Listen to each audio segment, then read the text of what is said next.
લાગી રહ્યું છે કે હવે બેંકના લોકરમાં પણ સોના ચાંદીના દાગીના સલામત નથી. રાજકોટ જિલ્લા સહકારી બેંકના લોકરમાંથી 1 કિલો 287 ગ્રામ સોનાના દાગીના અને 3 કિલોથી વધુ ચાંદીના દાગીના તથા વાસણો ચોરી થઈ ગયા. ફરિયાદ નોંધાતા ખળભળાટ મચી ગયો. ગ્રાહકનો તો જીવ તાળવે ચોંટી ગયો, કારણ કે 1 કરોડથી વધુના દાગીના લોકરમાંથી ચોરી થઈ ગયા. ફરિયાદ બાદ પોલીસે તપાસ શરૂ કરી. સીસીટીવીના આધારે બેંકમાં લોકર ગાર્ડ તરીકે ફરજ બજાવનાર અશોક કોટક દ્વારા જ ચોરી કરવામાં આવી હોવાનો ખુલાસો થયો. શહેર ક્રાઇમ બ્રાન્ચ દ્વારા આરોપીની ધરપકડ કરી તેની પાસેથી 1 કરોડથી પણ વધુનો મુદ્દામાલ કબજે કરવામાં આવ્યો છે. પ્રાથમિક પૂછપરછમાં આરોપીએ લાખો રૂપિયાનું દેવું થઈ ગયું હોવાથી ચૂકવવા માટે ચોરીને અંજામ આપ્યો હોવાનો દાવો કર્યો છે. લોકરમાંથી ચોરી કઈ રીતે શક્ય બને એ બાબતે અને વિવિધ જે શક્યતાઓ હતી એની ચકાસણી કરવામાં આવી અને એ શક્યતાઓની ચકાસણી કર્યા બાદ જે બેંકના જ કોઈ કર્મચારીની આમાં સંડોવણી હોવાનું બહુ જ સ્ટ્રોંગ ચાન્સીસ હતા, તેને ધ્યાનમાં રાખીને સીસીટીવી ફૂટેજ અને અન્ય ટેકનિકલ એનાલિસિસ આ જોઈન્ટ ટીમ દ્વારા શરૂ કરવામાં આવ્યું. તેના આધારે એવું ધ્યાન પર આવ્યું કે બેંકમાં કામ કરતા કર્મચારી અશોકભાઈ કોટક દ્વારા જ તે 25 તારીખના રોજ આ જે લોકર છે કે જેમાંથી આ મુદ્દામાલ ગયેલ છે તેમાંથી આ મુદ્દામાલની ચોરી કરવામાં આવી હતી અને ત્યારબાદ તેને અન્ય લોકરની અંદર સંતાડીને રાખી દીધેલ હતો.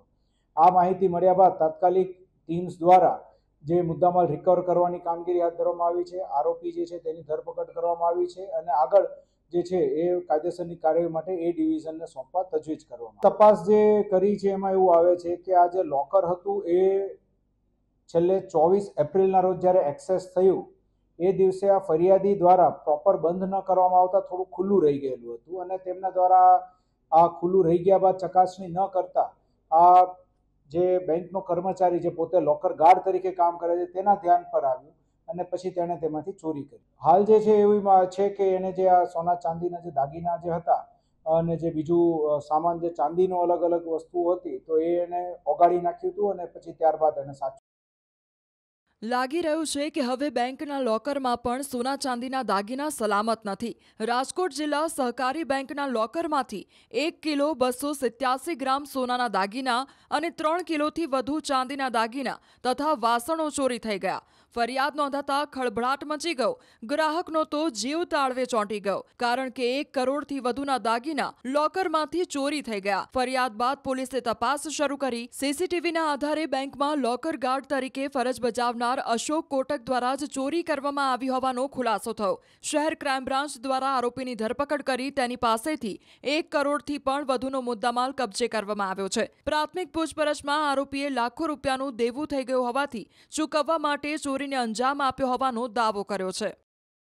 લોકરમાંથી ચોરી કઈ રીતે શક્ય બને એ બાબતે અને વિવિધ જે શક્યતાઓ હતી એની ચકાસણી કરવામાં આવી અને એ શક્યતાઓની ચકાસણી કર્યા બાદ જે બેંકના જ કોઈ કર્મચારીની આમાં સંડોવણી હોવાનું બહુ જ સ્ટ્રોંગ ચાન્સીસ હતા, તેને ધ્યાનમાં રાખીને સીસીટીવી ફૂટેજ અને અન્ય ટેકનિકલ એનાલિસિસ આ જોઈન્ટ ટીમ દ્વારા શરૂ કરવામાં આવ્યું.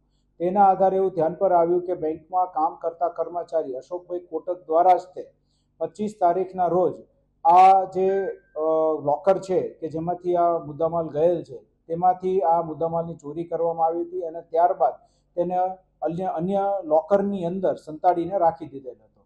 આ માહિતી મળ્યા બાદ તાત્કાલિક ટીમ્સ દ્વારા જે મુદ્દામાલ રિકવર કરવાની કામગીરી હાથ ધરવામાં આવી છે. આરોપી જે છે તેની ધરપકડ કરવામાં આવી છે અને આગળ જે છે એ કાયદેસરની કાર્યવાહી માટે એ ડિવિઝનને સોંપવા તજવીજ કરવામાં. તપાસ જે કરી છે એમાં એવું આવે છે કે આ જે લોકર હતું એ છેલ્લે 24 એપ્રિલના રોજ જ્યારે એક્સેસ થયું એ દિવસે આ ફરિયાદી દ્વારા પ્રોપર બંધ ન કરવામાં આવતા થોડું ખુલ્લું રહી ગયેલું હતું અને તેમના દ્વારા આ ખુલ્લું રહી ગયા બાદ ચકાસણી ન કરતા આ જે બેંકનો કર્મચારી જે પોતે લોકર ગાર્ડ તરીકે કામ કરે છે તેના ધ્યાન પર આવ્યું અને પછી તેણે તેમાંથી ચોરી કરી. હાલ જે છે એવું છે કે એને જે આ સોના ચાંદીના જે દાગીના જે હતા અને જે બીજું સામાન જે ચાંદીનો અલગ અલગ વસ્તુઓ હતી તો એને ઓગાળી નાખ્યું હતું અને પછી ત્યારબાદ એને સાચું